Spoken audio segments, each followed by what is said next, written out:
1, 2, 3. You're live. Kakiku keko. Yeah, good? All right. Yep.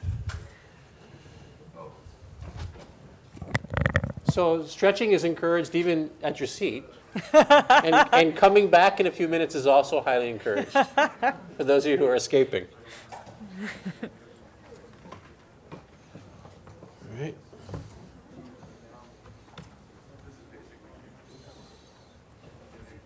And power. Power, thank you.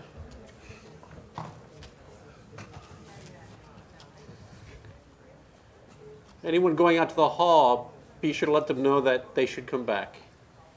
You're going to go maybe round people up? Yeah, I'll go around. You don't have to. But. All right.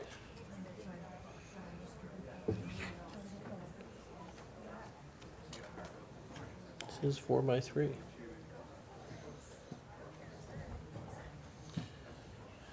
A clicker and a laser. All right.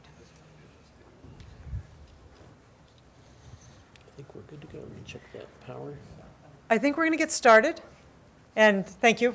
I know it's tough to sit through 2 lectures back to back, but we wanted to have a chance for both Dr. Homas and Dr. Moser to give a little bit of their background as far as some of the things that they're teaching here in the SDM program.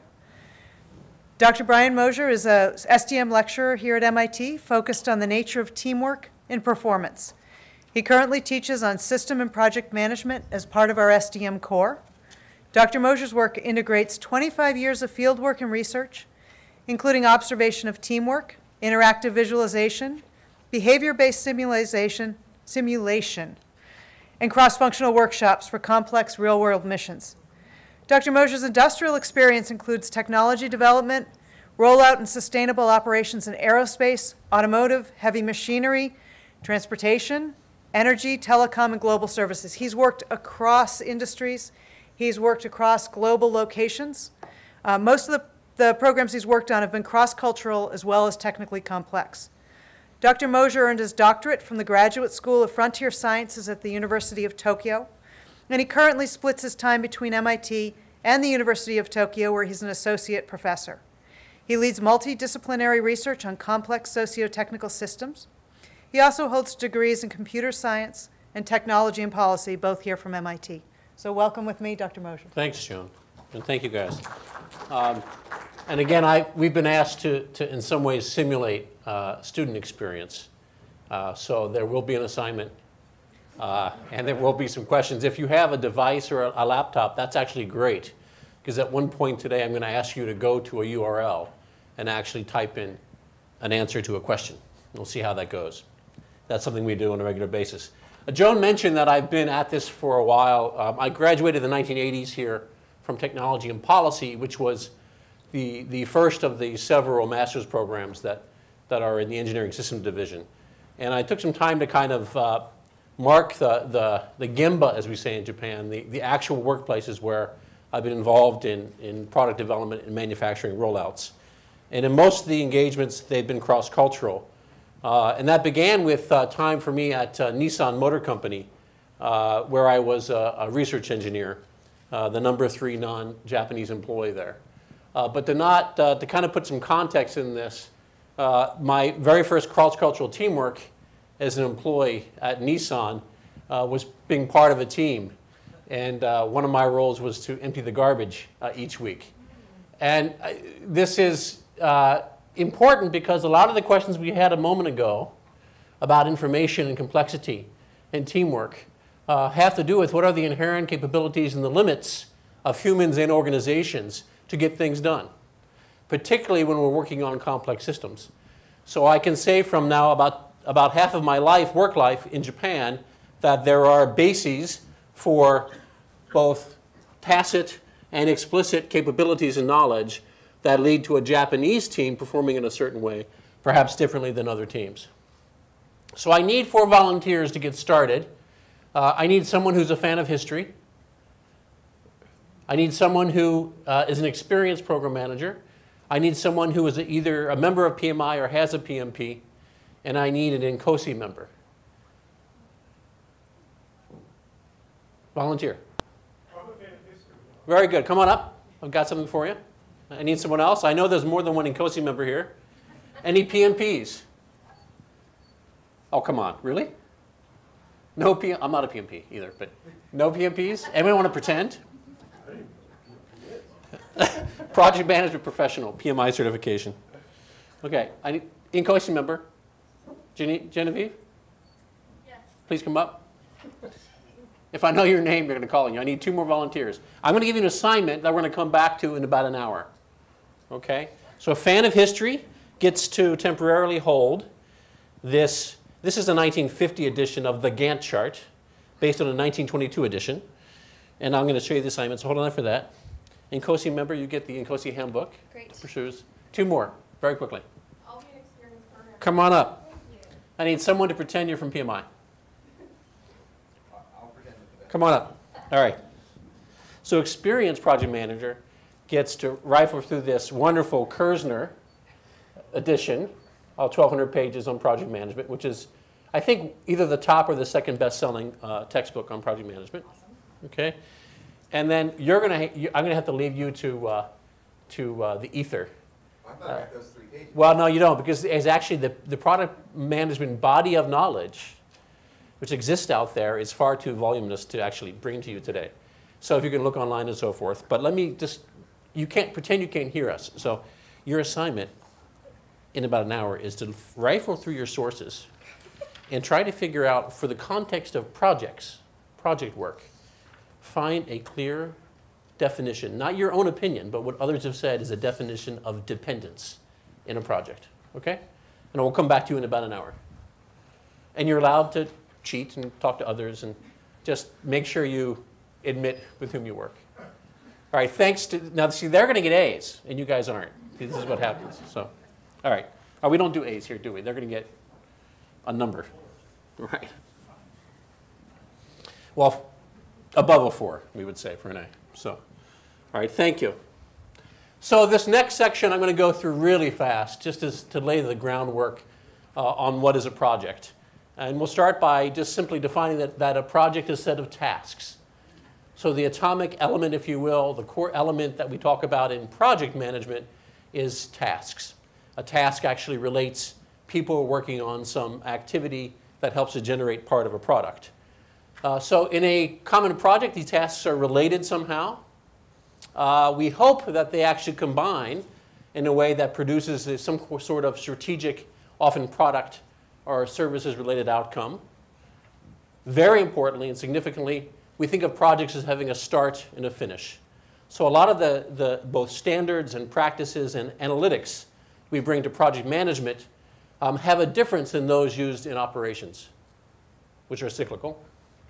And usually, we hope, and that's why I have a question mark here, they typically have limits, funding and time limits, but not always. And key to this, of course, is that it is both consuming resources, but if we think about projects in a systems way, they're also driven by resources. People and even facilities have agency. They're not simply just consumed. We talk about the iron triangle. Who remembers all this from your... Who took this class, by the way, at one point, or one version, right? So some of this, so iron triangle, what does that say? We have a project. A project has some scope we want to achieve within some cost, within some duration. And these at some point, they're a fundamental trade-off. At some point, if I compress how much scope we want to have, I want to reduce the cost, I want to reduce the schedule at some point, particularly if all 3 of these are constrained, we're in trouble. We don't have many options as a program manager. Who's run a program where your executive or your stakeholders came to you at the beginning of the program and all 3 of these were already decided for you and fixed, right? And so I hope that was a commoditized repeat project that somehow your stakeholder magically knew precisely what it might cost, how long it would take, and what it would be, right? So that's what we refer to as the iron triangle. So project management then it's a number of things. And historically, we'll see that it's mostly about practices. Practices and some methods that help us to perform well, to achieve within cost, schedule, and scope the objectives.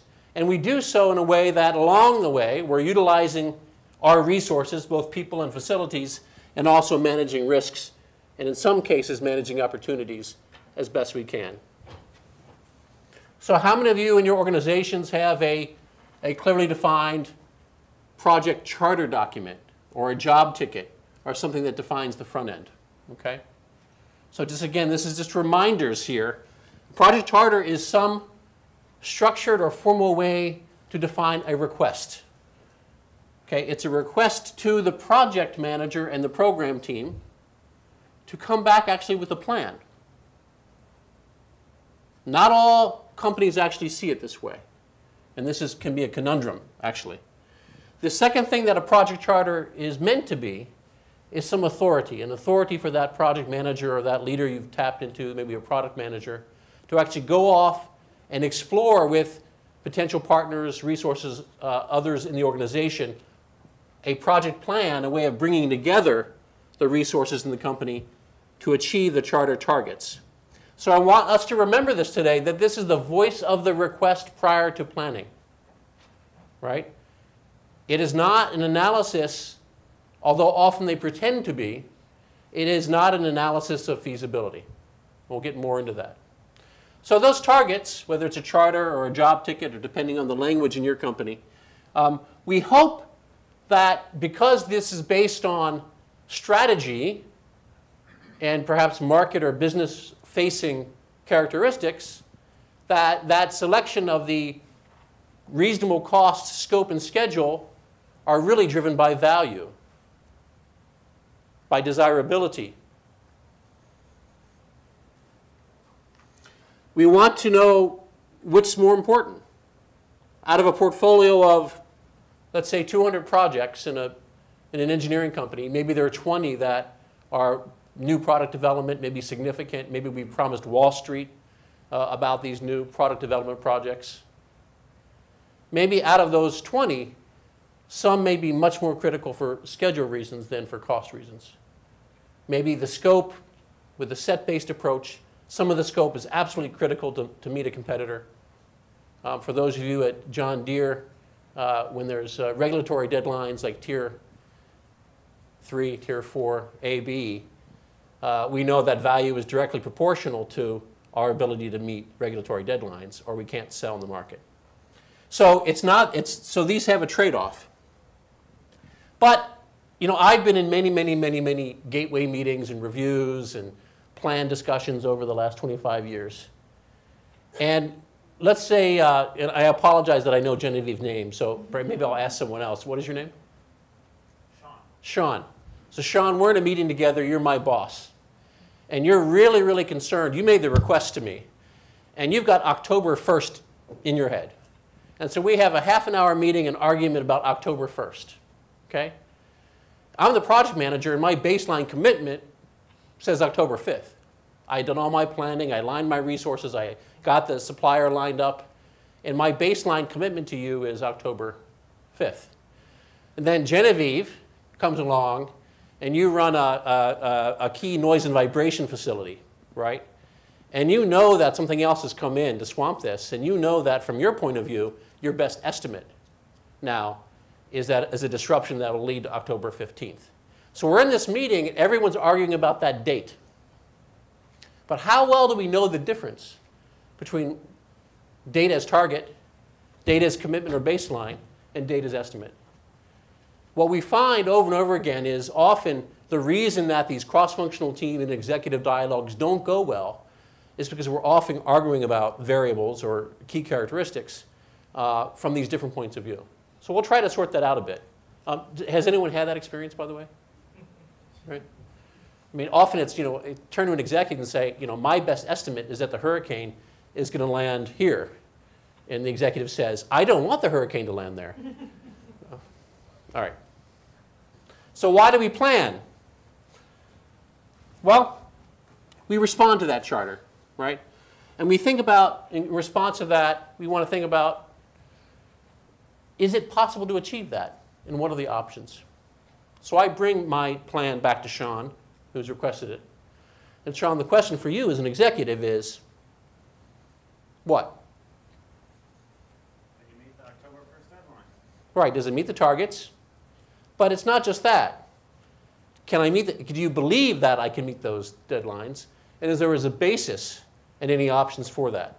So often when a plan is brought back and someone brings it, and I'll give you some examples a little later, in some cases the plan is judged simply by its depth and its detail or its similarity to past plans, right? But there's another key thing, and when we talk about projects as socio-technical systems, this is critical. Do the teams who've got to line up in order to achieve this, do they understand it? Have they bought into it? Are they committed to it as well? And also, is the plan built to evolve? Have we actually architected a project plan that is in a form that we can sustain it, maintain it, and evolve it over time? So we actually begin thinking about project plans in the same way we think about our product systems and all those entities. Are we actually designing a project plan in a way that's going to lead us to good performance? And at the end of the day, if you're an executive, when I ask, can you believe in the plan, I hope it's because you believe that that plan has been well designed for the situation at hand.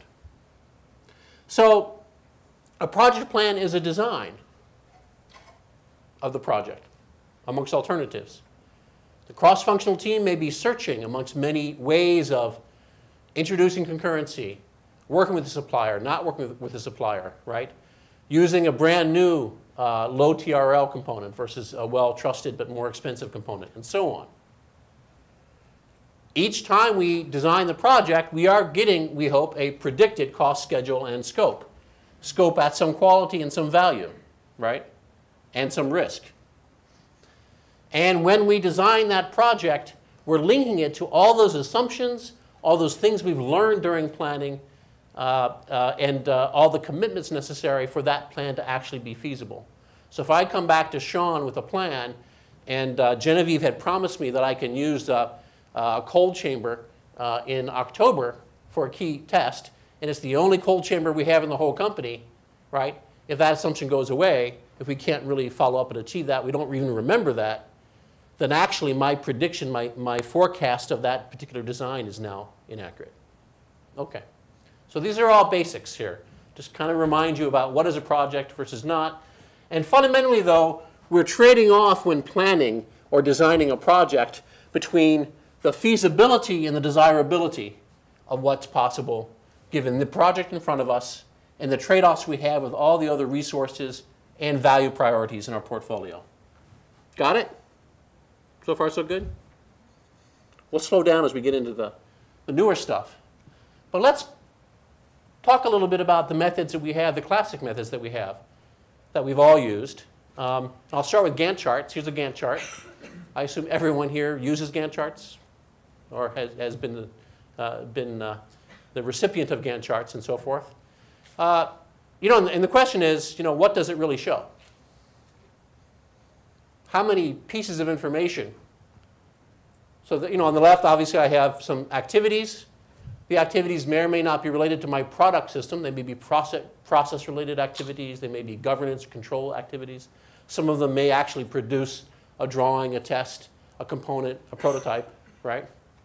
So there's kind of a mix here. That's what's kind of confusing it. Some of it's process, some of it's product, but what does it really show?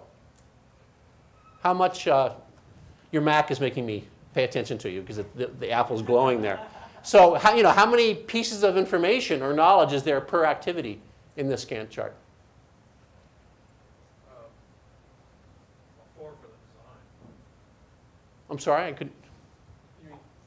So if I think about how much knowledge or information there is in this Gantt chart about our project, a project activity, let's say prototype design, how many pieces of information are there? Start date and end date and duration. Right, and that's actually really only 2 because duration I hope we can derive, right? So not always though, right? So and then maybe there's a little hierarchy, but that's about it. And you've all seen the, a Gantt chart with dependency lines on it and so forth. That's actually a recent addition in software. The original Gantt charts didn't show those at all, okay? And we'll ask our Gantt chart expert in about 45 minutes because he has the original text from 1922, okay? So not much information, actually. It doesn't tell us much. Start and stop. So in your work, is anyone here, who here is in an engineering discipline where your interactions around the product you work with require more knowledge information than start and stop, right?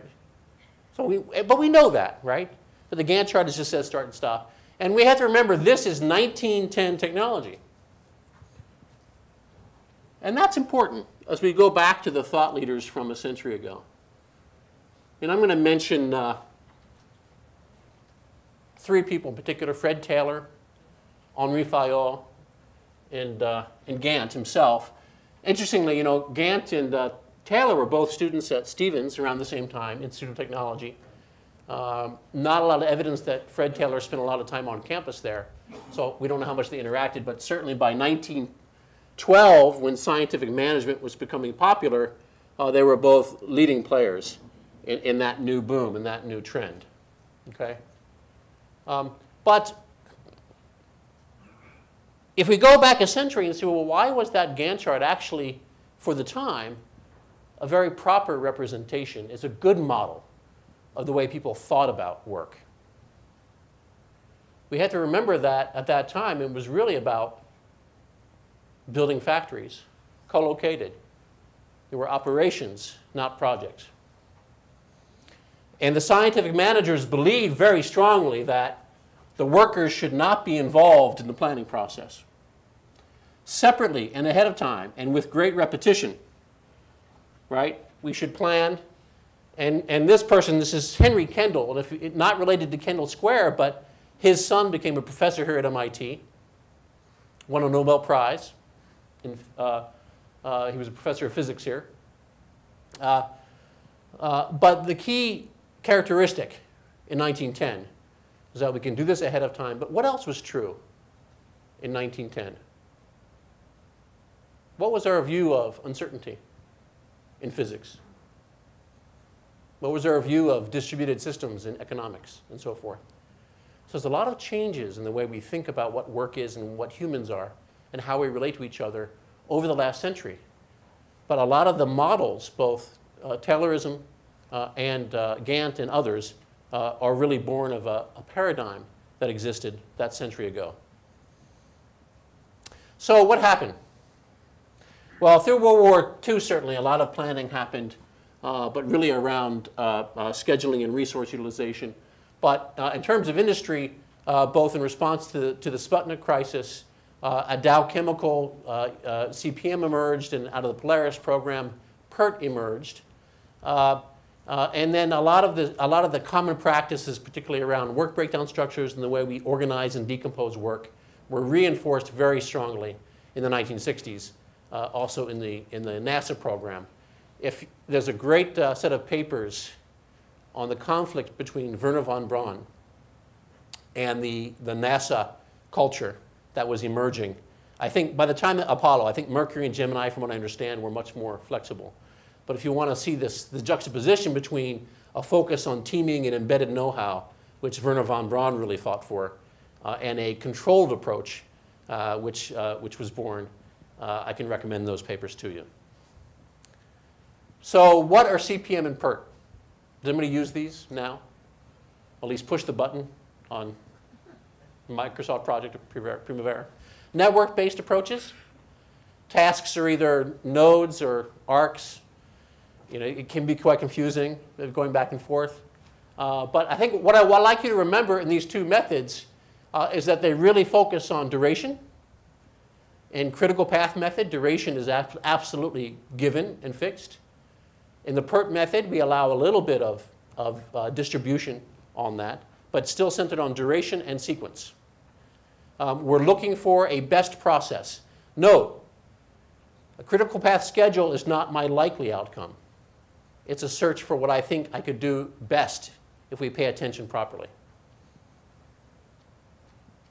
The other thing I would like you to remember is that these methods, like that 1910 factory, assume stability and repeatability, right? So what happened since then? Any lean experts here? Anybody who's been trained by Ono-san or Shingijutsu or one of these folks? Shingijutsu? So I spent about half of my industrial career in Japan, so this juxtaposition is interesting to me. But a lot of things have happened, not only with lean techniques in manufacturing, but also the translation of lean into non-manufacturing, process reengineering, Goldrat's work, even now the agile movement, I would say, is a natural response to the gap between the underlying assumptions in the view of work from 1910 that we talked about and what we know today about complexity, the dynamic quality of work. They're a response, but I'm not sure we all have it figured out quite yet. So here's two examples from my recent experience. One is an industrial machinery project, and we went into this very good company, perhaps considered the best in their sector. And they had a very, very important program, and they had an 8-person team building a 60,000-line Gantt chart. Okay? And think about that culturally for a second. I went, Sean, I said, I come to you with a lot of detail. So they put so much sweat into this. And they all certified project managers and they followed the book, right? Now, they did go through a Kaizen exercise and they got it down to 40,000. But they were proud. But the company gave them an award for this. And they had this 60,000, then later 40,000 line Gantt chart in a huge war room. So what do you think happened? Right?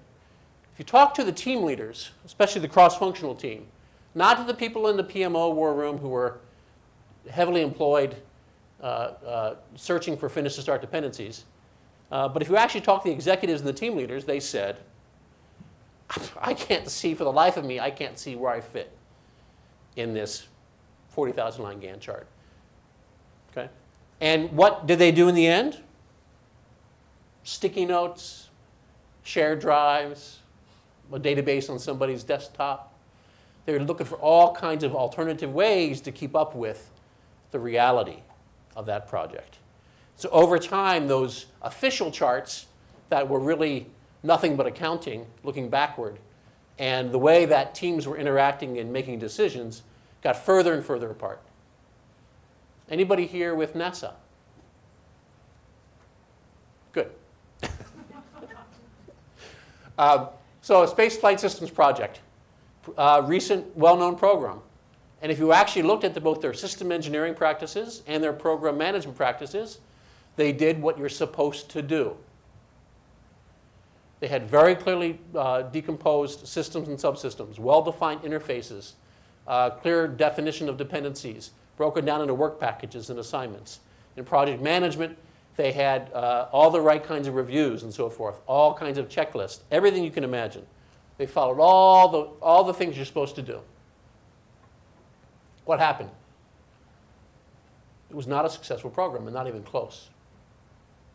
And they were very frustrated. And I talked to some of the lead system engineers, and one of the chief SEs, she and I spent 3 days kind of going through all the past documents and trying to decipher what had happened.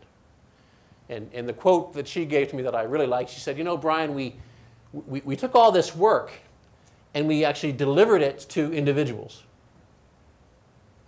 And they were doing their work, but they could not and they did not have a feeling for the dependencies. They had no sense of context, forest for the trees. So that's really, I think, the question when we go back now a century and think about the roots of project management and the practices and standards that we actually still train and certify people on today. We have to remember that, and this is a transition into thinking about projects as systems and socio-technical systems, as whether we're looking backward or forward. And so this driver has all of their documents in place, and they know very well what happened a second ago, but are they actually have the capacity and the foresight to understand what's ahead of them? Okay, so I rushed through this first part because I assume you guys have more project management experience than I have, but I wanted to lay this foundation. So we've got about another hour, so we're going to get more interactive at this point, okay? So if you have a tablet or a phone, phones work, or you can borrow from your neighbor, I'd like you to go to this URL, It's bit.ly, bit.ly, systhink14. And this is a concept question. And we use these in class usually once or twice each lecture to make sure people are awake and have attended, but also to get some systemic feedback. So I'd like you to think about the following 5 things as projects. And I'd like you to rank them from 1 to 5 in complexity. 1 being simple, 5 being complex. Okay? So, beginning operations at the Denver International Airport when it was being commissioned. Winning the World Cup. Assembling a precision mechanical watch. Performing Beethoven's Ninth Symphony. And using the Google Maps software platform. Okay? So I'll give you about 2 minutes. And if you don't have access, I'll let you vote in analog fashion.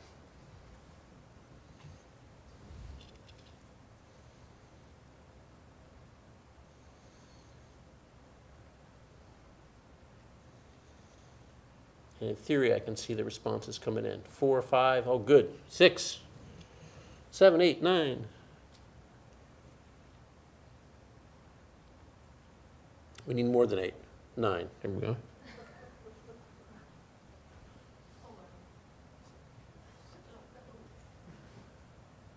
Google probably they probably have traced that peak hit level at this site. They probably.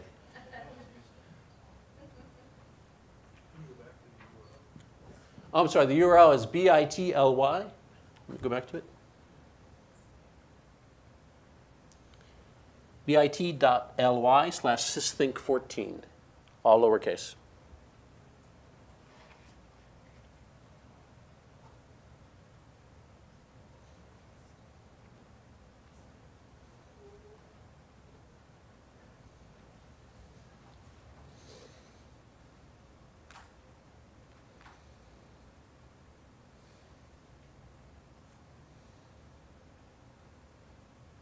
$25, $26. Oh, that's pretty good.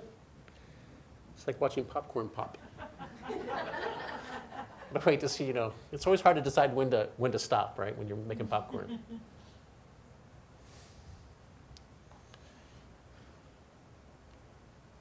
Okay, anybody still at it? Yeah, still taking it. Wow. You can vote twice too if you want.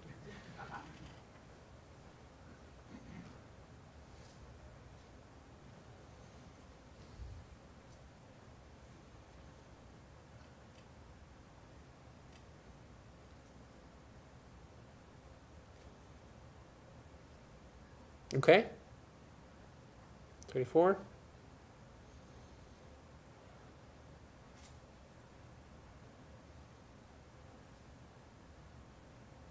All right, I'm going to go ahead and look at the summary of responses, and we'll get a profile for each of them.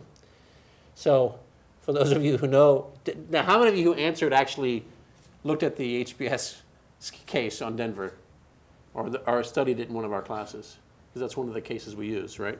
So pretty clear. We're definitely going to have to talk to those 2 people at the bottom of the scale there. Winning a World Cup.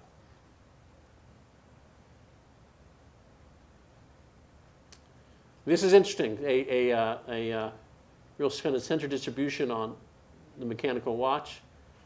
I'm curious too about how many of you have actually been in a performance of the Ninth, either singing or playing or conducting, and using the Google Maps software platform. Interesting.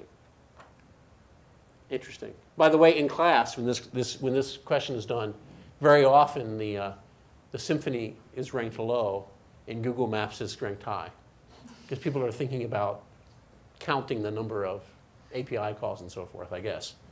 So how did you think about this? Let me ask someone. Let's go to maybe the obvious one first, which is Denver, right?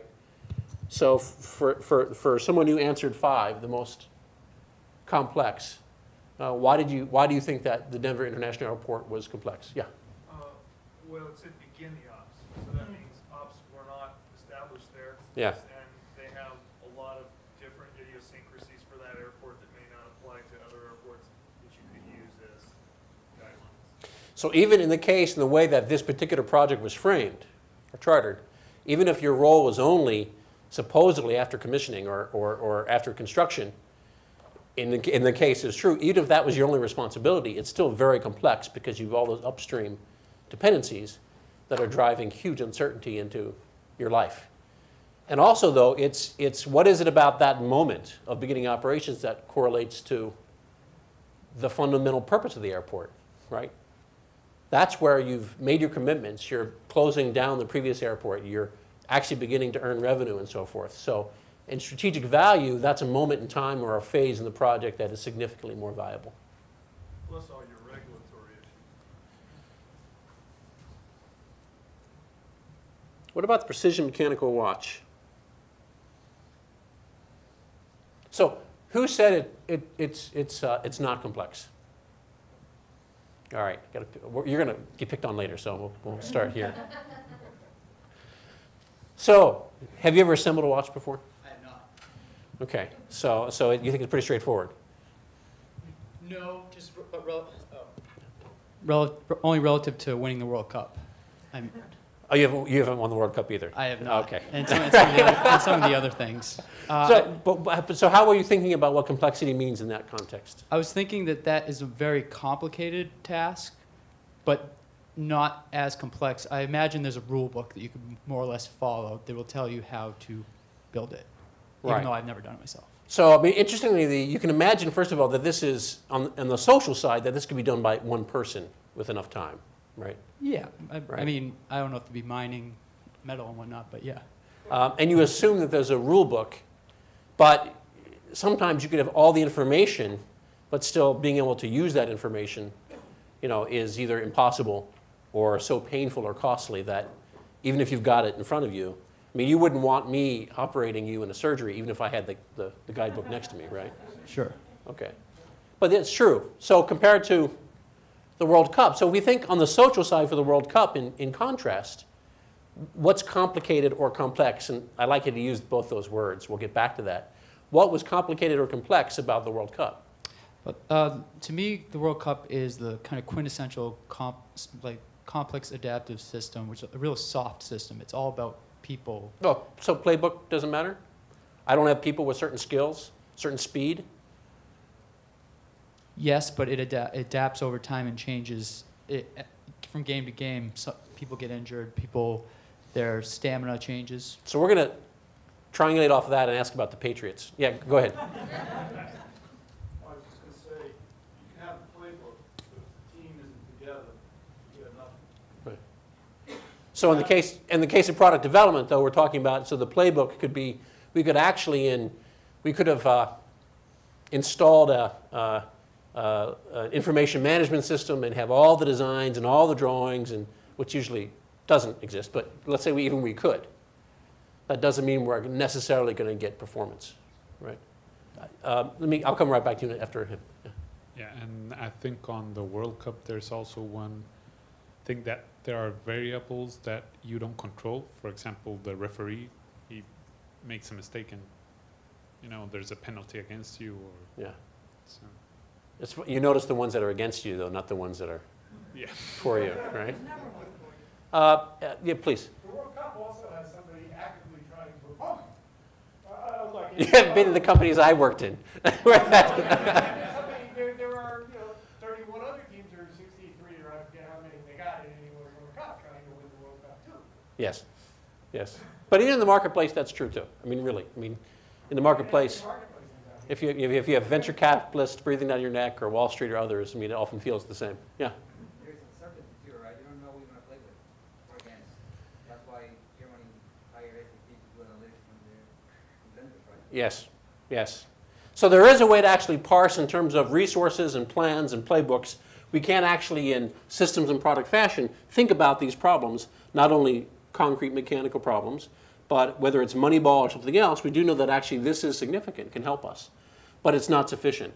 And I think Chi, at the end of her presentation, made that point, right? We could know all this, but it's still not sufficient performance. Any musicians? I see you. Here you are. So, okay, so whether it's Beethoven's Ninth is complex because there's a lot going on, and there's history to it. There's many ways to interpret it. The audience knows it, right? Which in some ways is harder, right? So, but what is it about, what, if you were responsible for making sure there was a good performance, you were the project manager for performance, right? How do you think about the complexity of the performance of the ninth? So you have to keep timing. You have to keep all the orchestra synchronized. Wait. It's all written down. I mean, what's the uncertainty in that? I have the sheet music. Yeah, but It's just like the watch, right? Why is that hard? I'm being, sarcastic, but go ahead. Yeah, but you need to make sure like all the instruments are tuned at the same pitch, and like they're in good shape. So probably like the main violin could break, or some chord could break, or you don't know what could happen. And it's true. I'll tell you what. I mean, I've been involved in product development teams where you do a better job than average at the end, and there's a level of satisfaction and pride in what you've done because things have somehow come together. You've done more than the sum of the parts. And that's true in performance, too, if you've ever been on stage for something. You could have done the same performance 100 times, but for some reason, sometimes, something happens that transcends it. So we need to begin thinking about that, particularly in understanding work as a socio-technical system. So I keep going back here, even though I have a clicker. I don't know why. We'll get back to the presentation. So thanks for your participation in that. And I think the words we heard are telltale. There was a lot of discussion of information, uncertainty. There was both discussion of social characteristics and technical characteristics in what it means for something to be performed. Okay?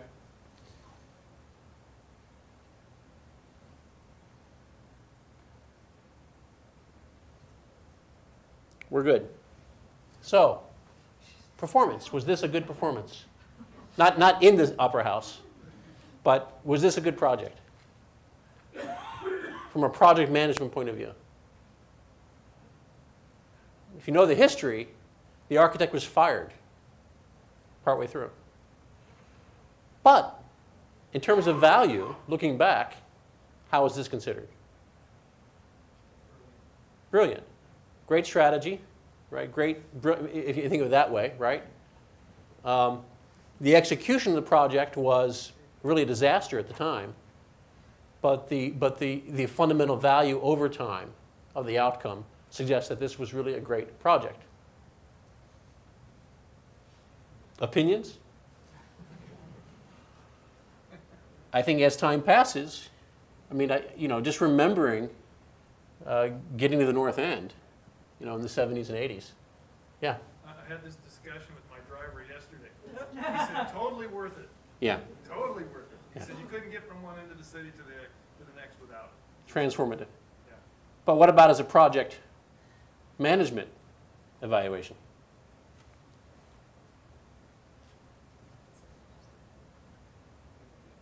Who's ever heard of this? Kodak.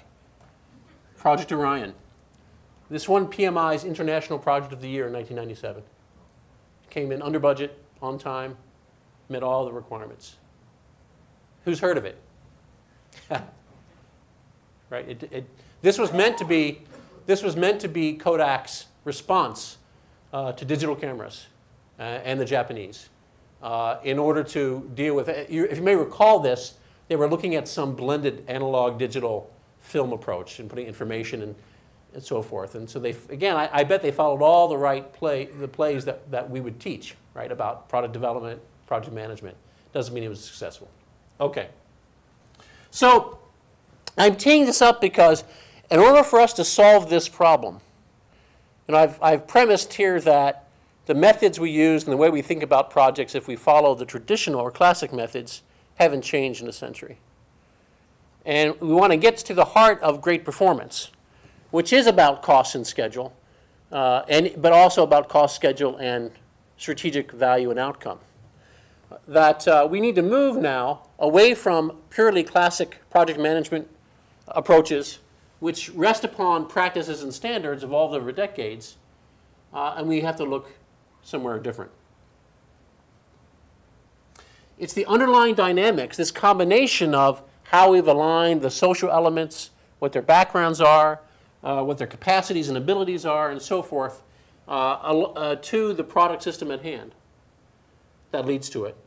And what's important to note is that if we work in a stable environment, you know, that picture of me at Nissan in my team emptying the garbage, at that time, in the 80s, Nissan was actually having a good run because there was stability. So in my product development team, there were people who had been around 30 years, who knew the product, who were innovating for the next product, and the marketplace was stable enough for that to be, would be okay. So I'm not suggesting that standards and practices aren't helpful. And particularly where we do have more stability, they're critical, okay? But they're not sufficient for the nature of our environment today. So let's move on to system thinking for projects. And she already defined a system, right? So we'll skip over that. But if I think of a project as a socio-technical system, what does that mean? Well, I have project teams certainly they have skills and they have schedules, they have capacity, right? And if I assign 1,000 drawings to a team of 3 people, I shouldn't expect them to get done soon, okay? So that's real. But they also have behavior, and they have values, and they have incentives. And how they actually decide in the end to allocate their limited capacity and attention and skills, whether or not they decide to learn as they go, whether or not they're able or willing to collaborate with others across boundaries, is also a characteristic of the social part of the socio-technical system. But it's not just that. What we're working on matters. We already had the discussion. In fact, if we do have a complicated system, but all the rules are written down, and we can decompose and divide and conquer, as Chi was describing, and we can do that within time in terms of reducing uncertainty and gaining information and validating our decisions, that's great. We can do that. So how the social part maps to the technical part defines whether or not performance is feasible. Okay? How are they tied together? We are assigning teams in some way, sometimes clearly, sometimes not, right? Maybe I have a matrix organization and 5 people are all kind of somehow involved in the same thing. It may or may not be clear, but in fact people are either ad hoc or for real assigned. That's how they're related through activities to products. And of course, things are related to each other through dependence, which is coming up. So the 4 of you have an assignment, get ready. Okay? But here's the other part, because we've harped today on systems as having emergent characteristics. It's not just the sum of the parts. The way the parts come together in a dynamic way can lead to consequences that are beyond our ability to anticipate, particularly in the behaviors of teams. And I think one of the questions, I think he ran away, he's not here. One of the questions at the end had to do with, do we actually look at personalities and individuals as systems? And of course we do. So there are methods for us to begin thinking about projects as systems, and I'm not going to get into them a lot, but some of you, we've been using QFD for a long time, but QFD was intended for us to step back, step away from the tasks, right? Step away from the components, understand the formal, the higher level set of relationships between systems, and especially not to get distracted by what is apparently the obvious big dominant thing. There may be small things that have a systemic effect that's equally valuable and important to our total results. System dynamics, DSM, simulation-based and behavior-based training as well are all part of a class of tools that step us away from that Gantt chart in 1910 towards being able to understand, anticipate or forecast, and then in fact design our projects towards performance. So what do all these have in common? I would argue that the first thing is that they integrate product, process, and organization, right? All of these, for the program at hand, may have some level of uncertainty, some level of complexity and risk, and how they fit together suggests whether or not that uncertainty, that complexity, that risk propagates to the total project. Second, as we said, that these tools allow us to forecast in a way that we get answers that surprise us. How many people here work now or have worked in validation or testing, right? So if you test a new vehicle and it is new, there's something new about it, and none of the tests fail, are you happy? You're worried. You're thinking, we're missing something here, right? In the same way, if you put together a new complex project, with a new supplier in a different time zone and a new part, and all of your project forecasts fit really nicely and cleanly into your original expectations, you ought to be worried. So we want to be surprised. And here's the third part. And this gets back to the question of the watch, right? Which is, it's not just simply about having everyone and their defined work packages. For all those commitments, and especially for changes in behavior compared to past projects, are the people and the teams who must do that aware of these? Do they have a feeling for the dependencies, as my friend at NASA said? Okay?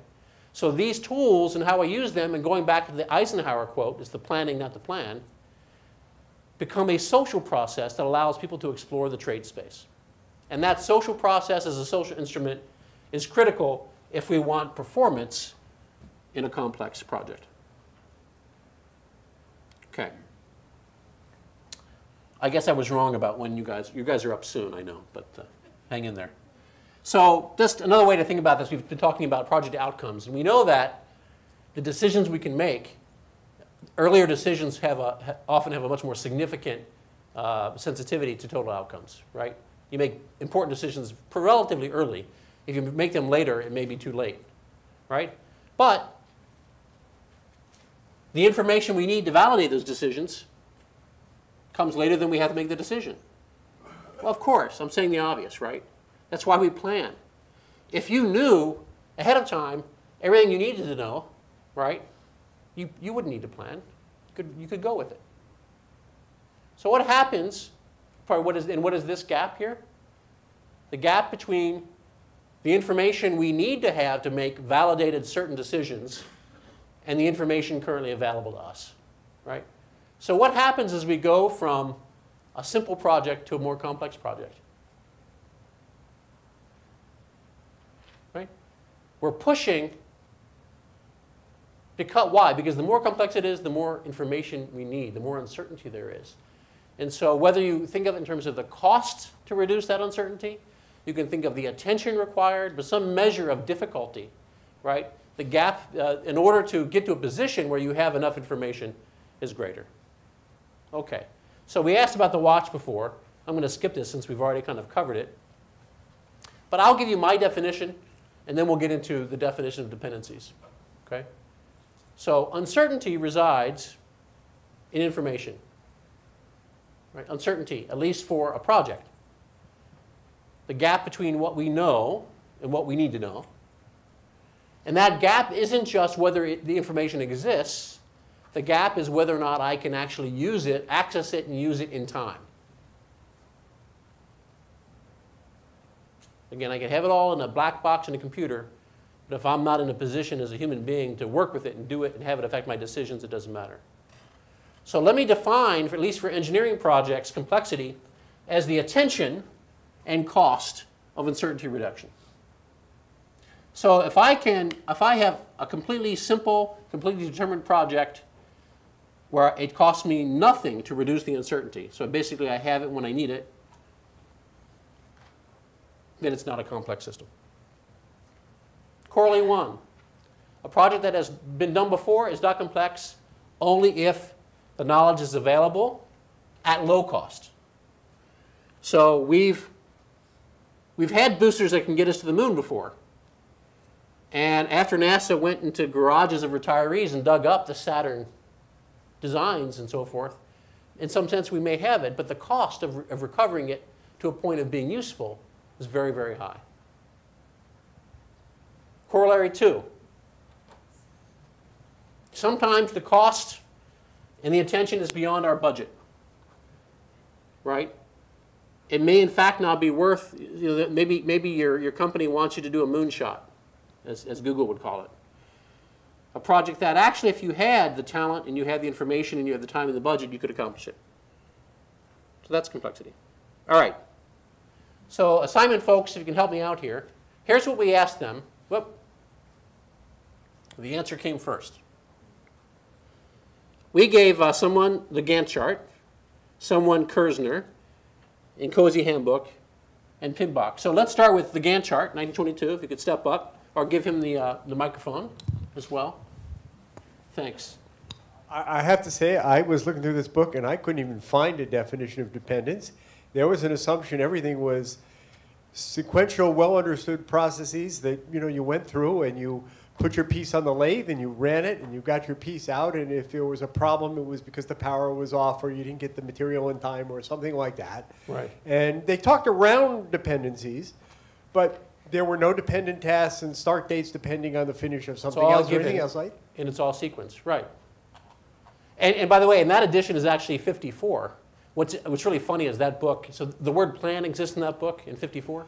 Yeah. The 22 edition didn't have the word plan in it.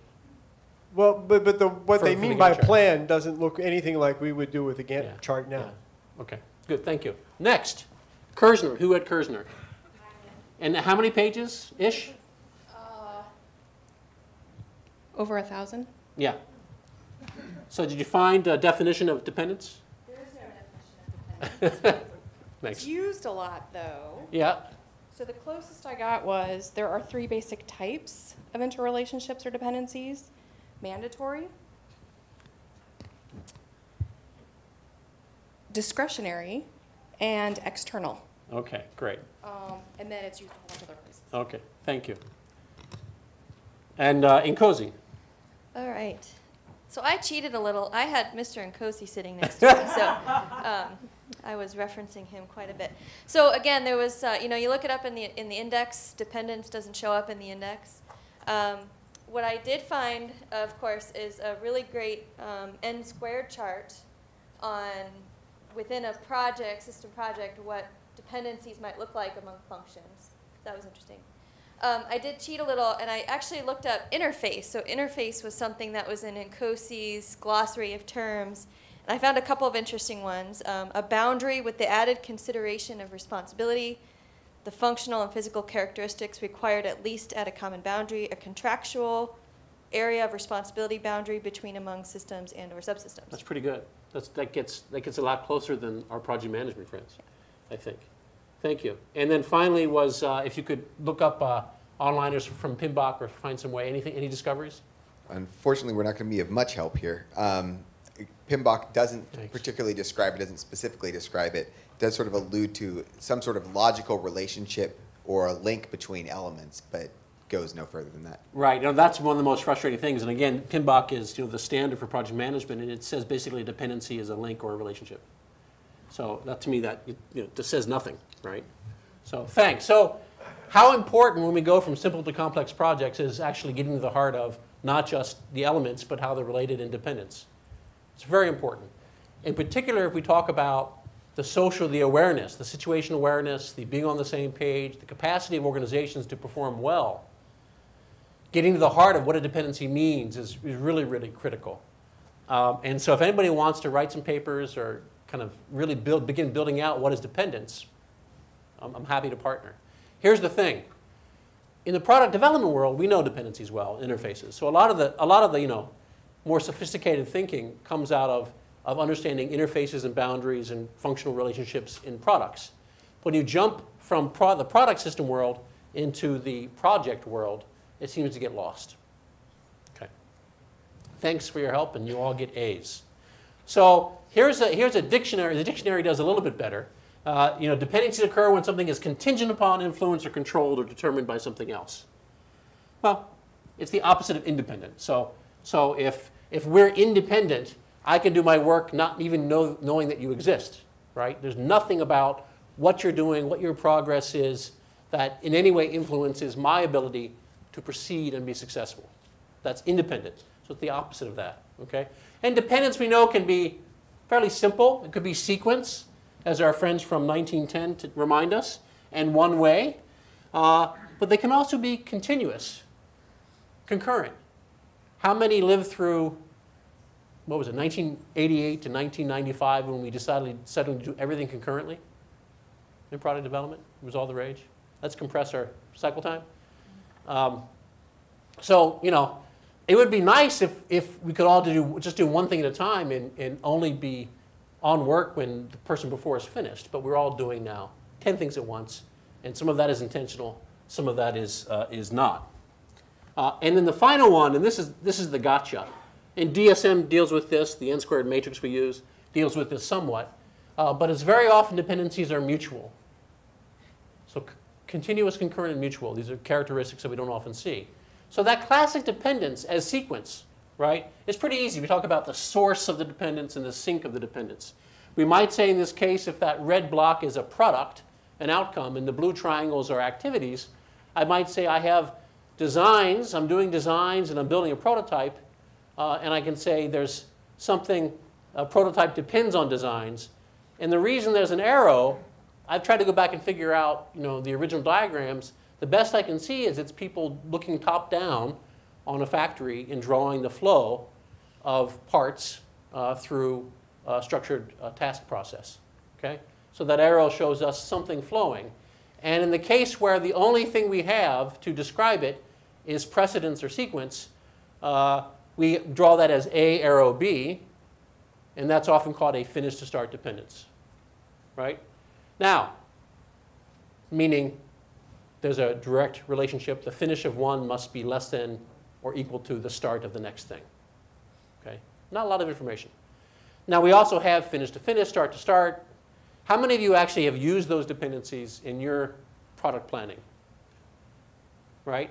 Now, I know what it means to shape a Gantt chart using those relationships. But maybe I'm not very good, but I have a heck of a job really describing to others what those constraints mean in a kind of a normal way.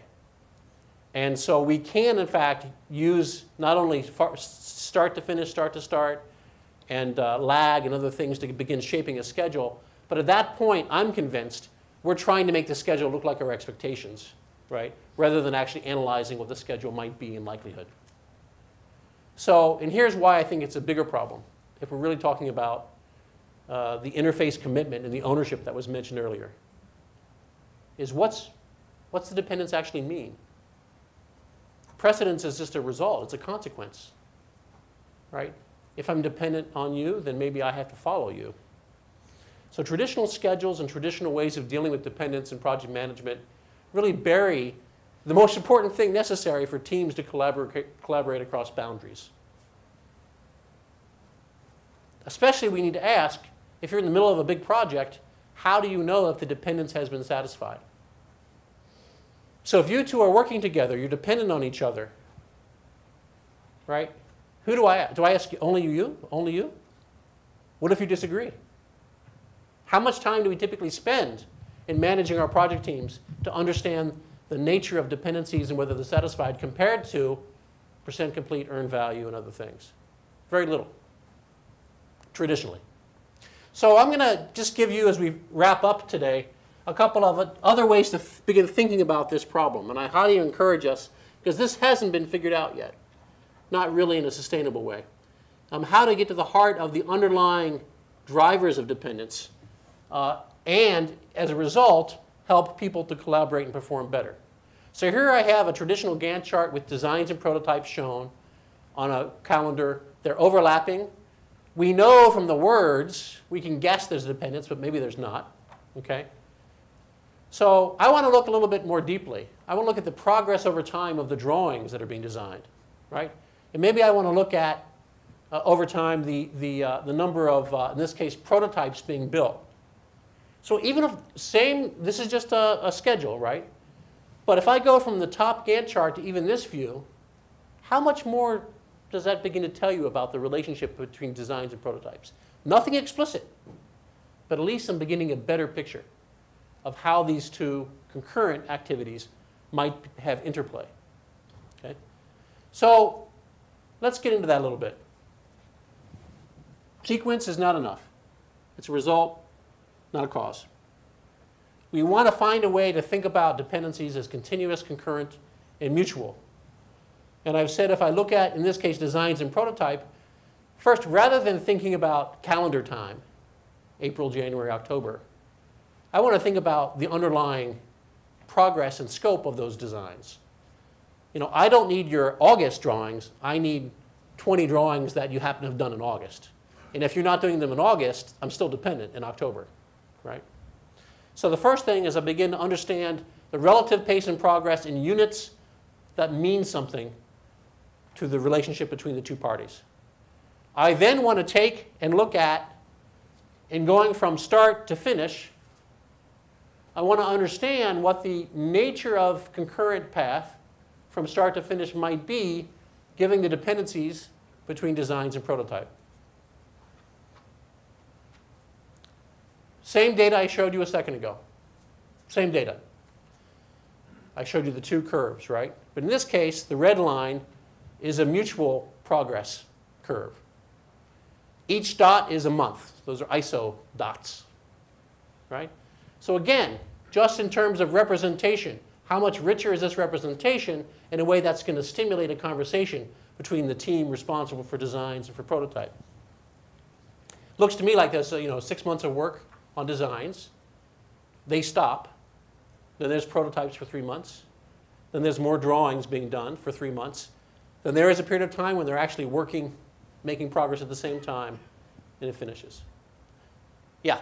Well, but if you look at that, that could be a lot of reasons, right? If you can't start the first prototype, you just need drawing 1 in 60, then you could have started with that. Right. So just having a sequence. right. So exactly. So this representation causes the parties to begin thinking about the underlying reasons, right? Rather than the Gantt chart above, which doesn't really get you going there. So to your point, the dependency itself is not shown. The dependency is not shown. And so in fact, what we begin to do is represent that dependence in each direction as a kind of continuous concurrent dependency as a constraint. So that blue area is an amount of dependence. It says that if I'm here, if I want to make progress from this initial milestone to the finished milestone on the prototype, I can't, because there's some amount of outcome, information, and or results from this part of the designs that I need before I can make progress. Okay? Why is this different than that arrow and that finish to start? Did anybody raise a hand? How much more information is in this curve? Right? This talks about a relationship that's ongoing, right? And often it's very interestingly shaped. And it might be described this way. They say, we can't begin until they start, but as long as they're producing results and we're getting their drawings, we can continue to make progress on our prototypes. And we've found over the last 15 years in the field, in hundreds of projects, that this kind of higher level dialogue about dependence is very feasible and actually captures knowledge very quickly. And it leads to much, much more accurate forecasts of what's going to happen in your project. Are you making an assumption that a linear relationship exists in the prototyping produced? Well, in this, not a constraint, not a relationship. Okay? In this case, it's linear, but it doesn't have to be. And so part of the conversation between the people who actually have the knowledge, not the project management office, but the two parties that have got to follow up on that commitment, is what is the shape, right? Why is there a shape? What's the depth at each stage, and so forth. But it goes down a path where they're capturing parametrically the underlying meaning of the dependence and what it means to be solved. And so this is an example. This is actually a forecast rather than an actual. Again, the red line is a schedule, right? And the blue is the dependence, the constraint. And on the left, what do you see? This is from an automotive mirror project. The red line on the left shows that the upstream, the shell prototype, is complete long before testing and shipping begins, right? So there is a dependency here, but is the dependence in this particular schedule significant to this result? But look on the right. I have a design and a prototype that is now nonlinear. It's heavier on the front end, okay? And we can see that it's likely here that the progress of the motor prototypes is constrained, and we can actually look further into that, right? But only during the first part. And there's a lot of reasons why that red curve may suddenly go faster one way or the other. People could be on vacation, right? They could be moved to another project. Yeah? Is there something to be said about efficiency between these two? In terms of the transfer. Just, or, I mean, can you get a sense for the efficiency of the project as you look at these charts, right? Where you look at Yeah. on the right and you think, we're very efficient, right? So both in forecasting, but also looking at actuals, here's something we've observed. When you're closer to that boundary, there's like a turbulence. Why is that? I'll explain that in a second. So if you actually have the two parties with enough work in process, right, and transferred, enough capacity to collaborate, then actually in that open space, those dots will be further apart. They're able to proceed more quickly. If they're closer to the constraints, you get much more stop and start. That is, they're much more coupled. So if you and I are working, you're producing a drawing each day, I'm taking it each day. And in that environment, there's any variation in your productivity, I'm going to feel it immediately. Okay? And then the question is, does that propagate to the rest of the project? But at least here, we're getting to the heart of what is a dependency for projects. So, what does mutual dependence look like? And Jeff, I know you know this answer, so I'm not going to ask Jeff in the back who works with me. So that counter-dependence in the bottom, it might say something like this.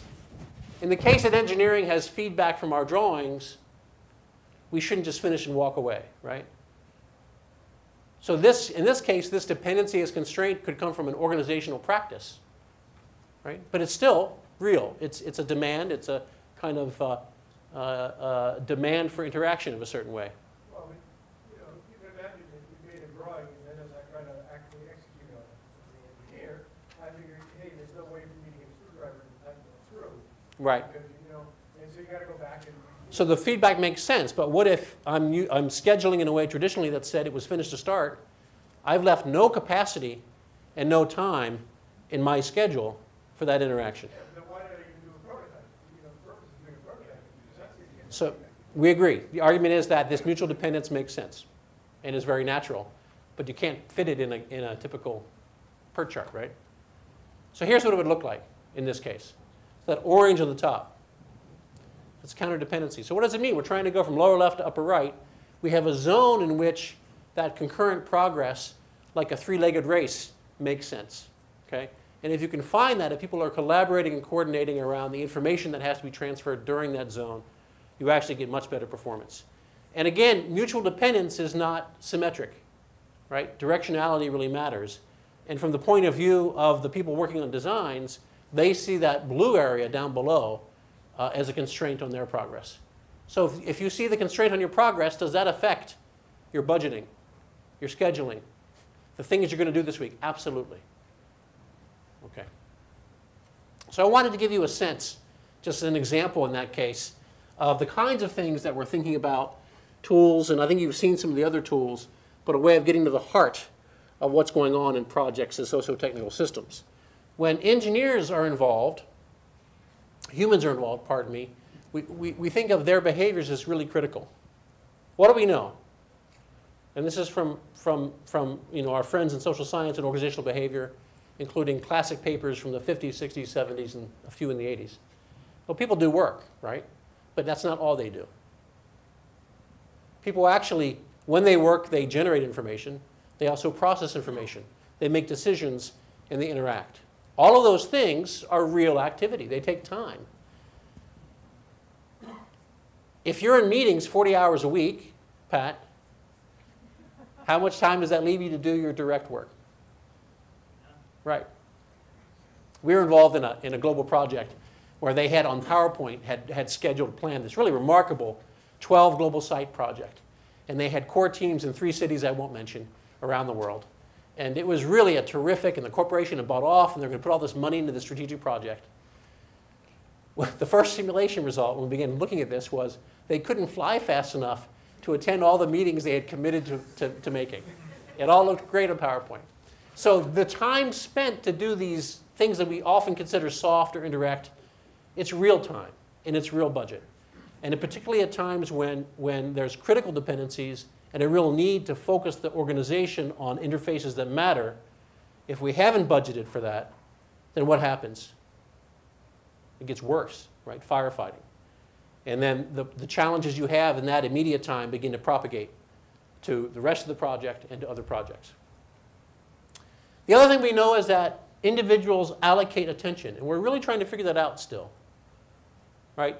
People make choices, and we often do it with foggy glasses, right? Based on habits, based on values, priorities, okay? And the third is that we understand that organizations, the way that humans interact, particularly around dealing with exceptions, making decisions, providing incentive, leads to emergent behavior. So we need to understand all of these to get a handle on projects. So I have about 10 minutes left. I'm going to do one exercise here for you to see if you're paying attention.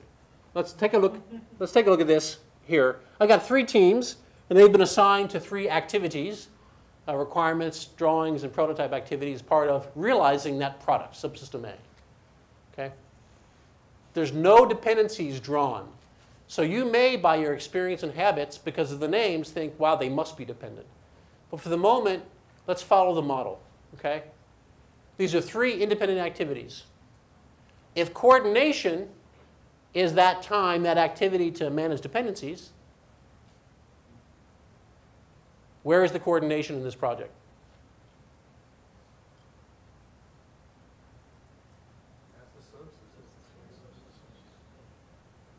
See, so our gut is telling us, based on the words and our experience, that there ought to be. There has to be. But what I've said is there's no dependencies. I've said they're independent. So by definition, there would not be coordination, at least not a demand for coordination in this project. Okay? Next. This is what you expect, right? Now, if they're dependent, and again, that's not a finish to start. It's actually a flow of results and information to satisfy a need. So based on this project, where is the coordination and why? It's one direction, so perhaps the requirements are driving the extent. So, but if I think of coordination as an activity, it's not, I'm not talking about coordination between activities themselves, it's actually between teams. So where is the coordination with respect to the teams here? Well, requirements, team 1 hands off requirements to team 2, and then they hand off drawings to team 3. Right, so there's a demand for team 1 to interact with team 2, and there's also a demand for team 2 to interact with team 3, right? Pretty straightforward. So, but interestingly, team 2, based on this simple architecture, has multiple coordination demands on their plate. Okay, well, look, here's the key thing here. I've tried to convince you that this stuff about dependencies and coordination is real activity. If you don't think about it, you don't budget it, you don't incent it, then you're going to be in trouble. So keeping the resources the same teams, and same scope, same product, same activities. And I only changed something. I've decided that, and actually I've seen this on a real project. It seems absurd. The prototype is now independent. I've been in a project where they ran out of time, so they decided to use a prototype from a mule from a prior project, right? So the point is, the dependency from design to prototype is gone, and we've assigned team 1 to the first 2 activities. So where has the coordination gone?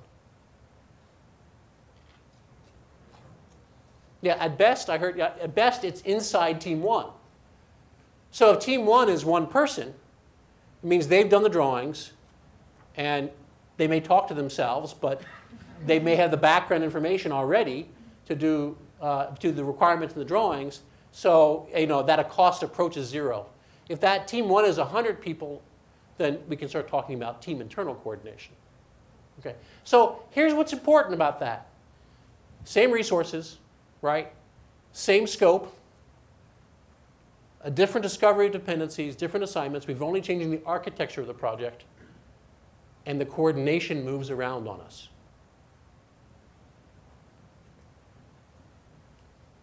What's this?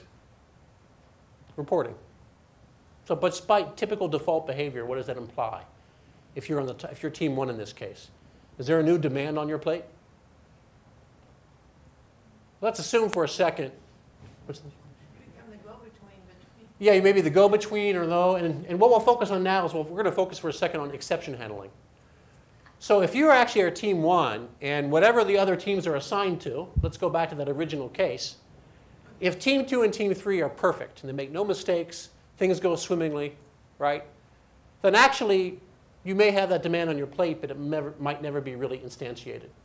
So exception handling is when there is a mistake or an exception, and it's discovered, right? And it propagates to someone else who actually has to make a decision. And sometimes we think about quality strategies in organization based on how much local quality decision making is feasible and responsible and how much we put up and down.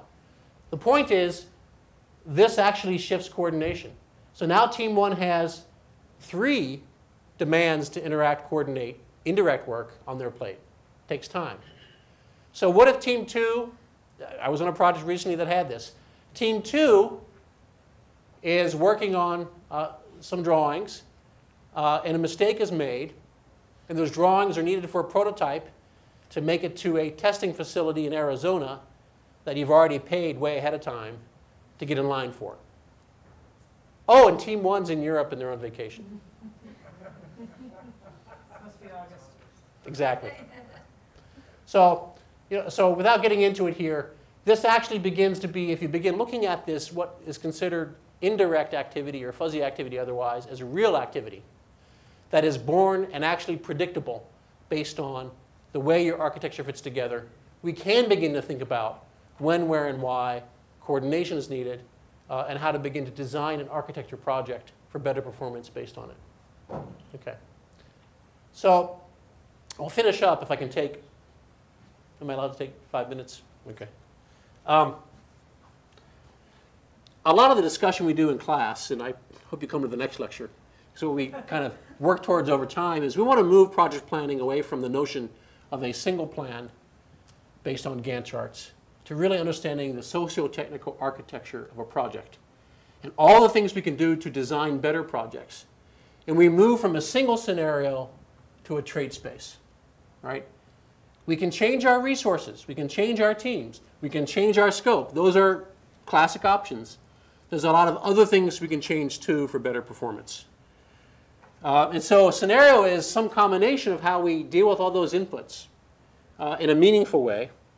And every new scenario will yield a different forecast and cost, schedule, and quality at some risk. But not only elements, but architecture matters, how we put this all together. So we do this all over the place.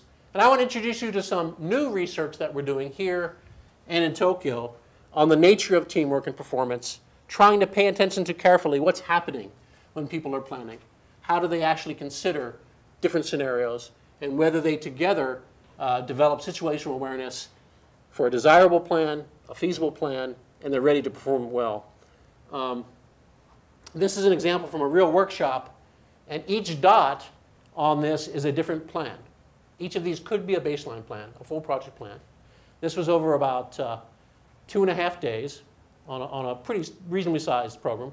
And on the y-axis, we have the completion date.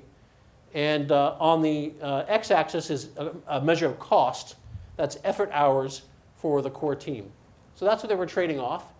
And over the period of designing their project, looking at alternatives, not only elemental but architectural, they together as a cross-functional team began to really understand things that would be obviously helpful, things that work against them. And so they were able to actually, this is interesting, this was 3 days before a capital gateway, a major gateway. And this cross-functional team, after that 2 days, developed these 5 alternate plans. By the way, each of those dots also has a different risk that's not shown here. Okay? These alternate plans, they took this back to their boss. This was funny because when they delivered this, the boss laughed and said, "We never thought you'd come up with a plan that came close." Right? Because we're used to you delivering this, even though the deadline is down here. So in the day before the gateway, they added scope to the project because they had already budgeted for a margin. So the key thing is this. You're shifting attention away from single point solutions to trade spaces. You're giving people an environment to think about the socio-technical system and its architecture and how to design better. And we've done these experiments even here at MIT I'm going to show you an experiment we did in class last year. 12 teams, and this experiment was replicated at Technion in Israel and also in industry. And we gave the 12 teams the same baseline project plan to start. And we gave them a few hours. Okay? And the question is, what happens and why? And I don't have the answer yet, but this is the research we're putting in place. This is one thing that's interesting is when they used, rather than using Microsoft Project, when they used a simulation-based tool, we found certain clustering. In this case, its value benefit is determined by the scope they selected to use in the project, and then cost in the bottom.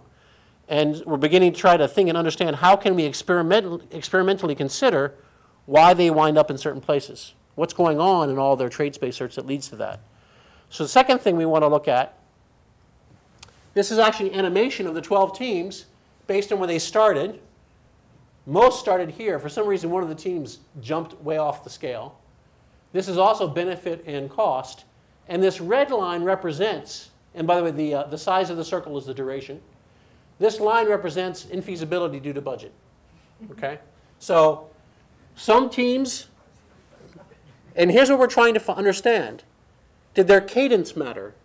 If they started looking at alternatives quickly, does that change how they covered the space? If they focused first on cost and ignored schedule, did that make a difference? We also look carefully at the makeup of the team in terms of their backgrounds and in terms of their cultures as well. So this is a set of experiments we're just beginning. And I wanted to mention, looking ahead, that when we try to understand what leads a team to perform well, we really need to understand more deeply the nature of teamwork. And I think this is significant, certainly in engineering, particularly in engineering across cultures in distributed fashion. But it's also true and important in sports, in the military, in music. In fact, we have some experiments starting up now with the Boston Conservatory to look at what happens during teamwork, during rehearsal over time. This relates to my final thing. I know the buzzer just went off, but I wanted to mention, I spent a portion of my time as an associate professor at University of Tokyo. And we're looking at, it's really research oriented, tied to industry there. But I wanted to explain this experiment we've done in creating a new graduate school of frontier sciences, multidisciplinary, with a focus on complex social technical problems. And it's a natural fit to SDM for education collaboration and also for CEPE, Eric Bentis is here. And we've actually built a city. It's actually part of an existing city of 400,000 people. It's called Kashiwa no Ha. And if anyone been there, you're welcome to come. Let me know if you want to go. And this is in collaboration with the community. And we have, it's hard to see here looking down, but we have a whole area, like an urban design area with the community around a brand new high-speed train station. We have a whole new campus with our graduate school of several thousand and national labs, including JAXA, a Kavli initiative. And we're also building a new global village that's going to house scientists and researchers from around the world. The key is that this community is a living laboratory. So we have running experiments on new energy devices, on new multimode transportation, on healthcare, on telecommunications. And the city is, in regulatory terms and in instrumentation, is wired in some sense for us to understand these behaviors of socio-technical systems. So it's very exciting.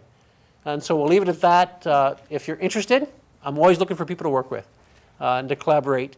Because I think if we go back that century, even though we've done a century of work, we're really just beginning to understand the nature of teamwork. Thank you. Sure. First off, thank you very much. Oh, wow. We really appreciate you. Does she get one? I feel bad. Yes, she did. Okay, good. Yes, she did. Thank you for thinking of her. Dr. Moser is, I want to end now because I do want to respect people's times, and we said that the conference would end at 5 this afternoon.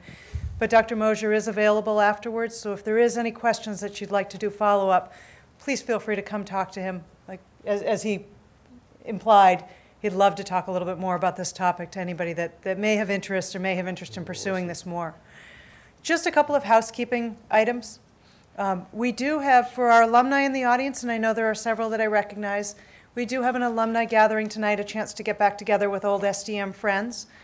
So please feel free to stop in if you're looking for information about that. Stop in with myself or Melissa Perillo. Melissa, if you'd raise your hand for those that may not know you. We'd be happy to get you information and help you get over to the alumni mixer. The conference itself will kick back off tomorrow at 8 o'clock. If you have a badge already, you are registered for tomorrow morning. You don't need to come any earlier, although we will have a full breakfast for you if you're interested. We have a wonderful program on tap for tomorrow. I encourage you to come, to stay, and to listen. There will be a luncheon served at Walker Memorial, and we'll give you directions there. And then at the conclusion of the session tomorrow at 4:45, there is a networking event. We'll have cocktails, we'll have hors d'oeuvres, and we encourage you to stay, to socialize, to talk to others that may have some similar interests. We're very excited about tomorrow's program, thrilled that you joined us today, and look forward to talking more on systems and systems thinking. Thank you. Thanks, Julie.